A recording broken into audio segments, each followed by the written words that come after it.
Jadi seperti yang kita tahu ya, dari berita-berita yang belakangan ini lagi heboh tentang Rusia menginvasi Ukraina. Uh, Sebenarnya aku nggak pengen banget ya ngebahas tentang masalah politik atau masalah geografi seperti ini. Selain nggak minat juga masalahnya serius banget dan sensitif. Tapi karena dampaknya udah berasa banget buat kita-kita, terutama teman-teman yang misalnya tinggal di Eropa, khususnya di Eropa Timur dan juga di Eropa Barat ya. Dampaknya udah kerasa banget buat kita-kita yang orang-orang yang biasa uh, yang tinggal di Eropa. Selain itu juga banyak banget media-media, sosial media yang lain yang uh, ngebahas itu terus ya, terutama di Instagram, TikTok, TV-TV nasional dan segala macam media lainnya, dan ngebuat depresi aja gitu ya. Kita ngeliat dari berita yang terjadi di Ukraina gitu. Sementara itu teman-teman yang di Indonesia mungkin masih sempat ya ngeyel-yel, ngedukung pihak siapa. Dan kita di sini udah was-was aja gitu. Selain was-was, kita juga udah ngerasain banget imbas ekonominya ya. Padahal belum ada seminggu terjadinya. Aku sih berharap banget buat masalah ini bisa cepat selesai dengan damai dan bisa kembali ke seperti semula gitu. Nah, dampak apa aja yang kita rasain buat orang-orang biasa yang tinggal di sini? Jadi pertama itu pastinya dampak ekonomi ya. Seperti harga gas sama harga electricity naik. Jadi sebelum adanya kejadian ini tuh memang udah naik ya harga gas dan electricity. Tapi setelah adanya kejadian ini, harganya tuh naiknya signifikan banget. Jadi lebih dari 100%.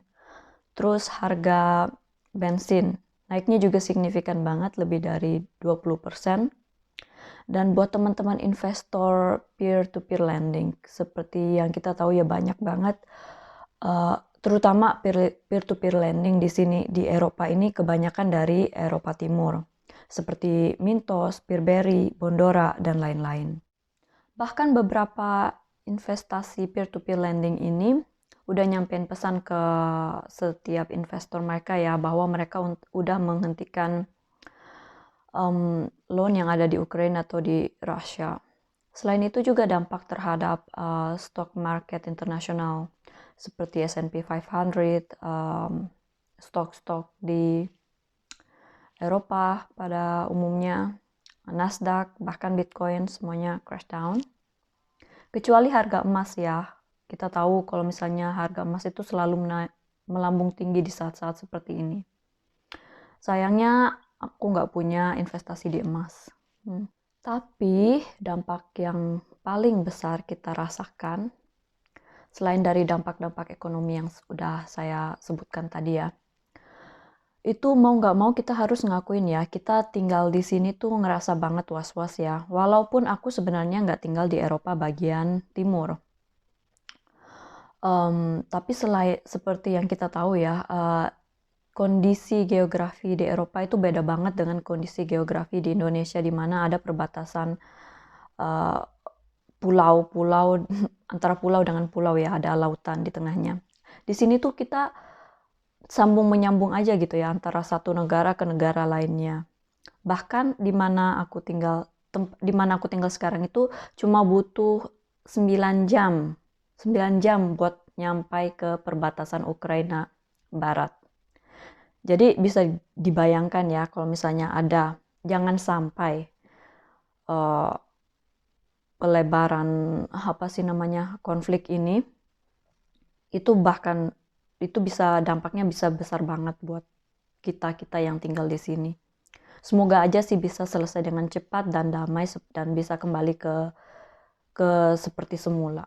Kita cuma bisa berharap ya untuk keadaan ini bisa membaik secepat mungkin, dan itu tergantung dari keputusan orang-orang yang punya power. Sedangkan buat teman-teman yang tinggal di sini dan yang khususnya punya investasi di Eropa Timur atau di stock market internasional pada umumnya, untuk peer-to-peer lending di Eropa Timur sendiri aku nggak terlalu banyak melakukan perubahan ya, kecuali di Mintos aku hentikan automatic investingnya. terus uangnya aku tarik kembali ke rekening aku. Sedangkan yang lain aku biarkan begitu aja. Dan untuk investasi ETF aku yang ada di DigiRo, aku biarkan aja. Aku nggak mau ketegangan ini sampai mengaruhi keputusan investasi aku yang udah aku tetapkan ya. Apalagi itu keputusan investasi aku investasi jangka panjang. Untuk sekarang sih aku ya setelah terima gaji, uangnya aku kirim ke Indonesia, terus lebih fokus ke invest di Indonesian market. Selain itu juga aku nyiapkan cash darurat.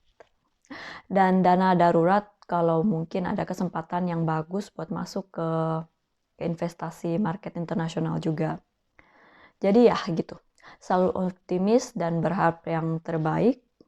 So yeah, that's it for video kali ini. Thank you for watching. Bye-bye.